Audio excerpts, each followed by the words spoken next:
हिंदू मुस्लिम त्योहार गणेश उत्सव और ईद ए मिलाद के अवसर पर राष्ट्रीयवादी कांग्रेस पार्टी शरद चंद्र पवार पार्टी के जिलाध्यक्ष रणजीत राजू भोसले के नेतृत्व में नगर निगम की आयुक्त को निवेदन दिया गया है। गणेश उत्सव 7 सितंबर को शुरू होगा और ईद उल मिलाद 16 सितंबर को है। इन दोनों त्योहारों को हिंदू मुस्लिम भाई बड़े हर्षोल्लास के साथ मनाते हैं। इस उत्सव में हजारों लाखों नागरिक भाग लेते हैं, लेकिन जब त्योहार करीब आता है तो शहर की सभी सड़कें खराब हो जाती हैं। जगह जगह पर गड्ढे हैं, जगह जगह पानी का जमाव हो गया। इससे महिलाओं, विद्यार्थियों व वरिष्ठ नागरिकों का चलना मुश्किल हो गया। शहर में हर तरफ गंदगी का साम्राज्य है।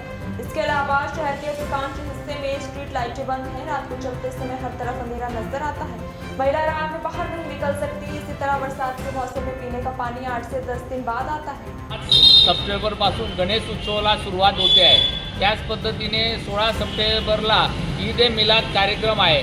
हिंदू आणि मुस्लिम दोघं बांधव अतिशय मोठ्या जल्लोषाने आणि मोठ्या संख्येने धुळे शहरामध्ये गणेश उत्सव आणि ईद मिलादचा कार्यक्रम या ठिकाणी साजरे करत असतात।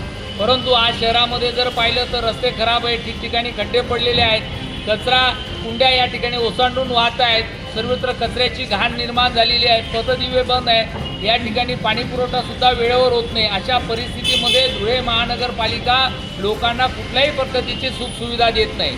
या संदर्भामध्ये राष्ट्रवादी काँग्रेस पार्टी शरदचंद्रजी पवार पक्षाच्या वतीने आज आम्ही आयुक्त यांची या ठिकाणी भेट घेतली आणि मागणी केली की ईद मिलाद आणि गणेश उत्सवाच्या पूर्वी या शहराचे रस्ते दुरुस्त करण्यात यावे, पथदिवे जे बंद आहेत ते दुरुस्त करण्यात यावे, कचरा जो शहरामध्ये ठिकठिकाणी पडला आहे तो उचलण्यात यावा आणि पाणी पुरवठा सुरळीत करण्यात यावा, अशा पद्धतीची मागणी आम्ही या ठिकाणी केलेली आहे। येणाऱ्या 2 ते 3 दिवसामध्ये जर या मागण्या मान्य झाल्या नाही तर राष्ट्रवादी काँग्रेस पार्टी या ठिकाणी आयुक्तांच्या दालनामध्ये धरण्याला बसेल, अशा पद्धतीचा इशारा आम्ही या निमित्तानं दिलेला आहे।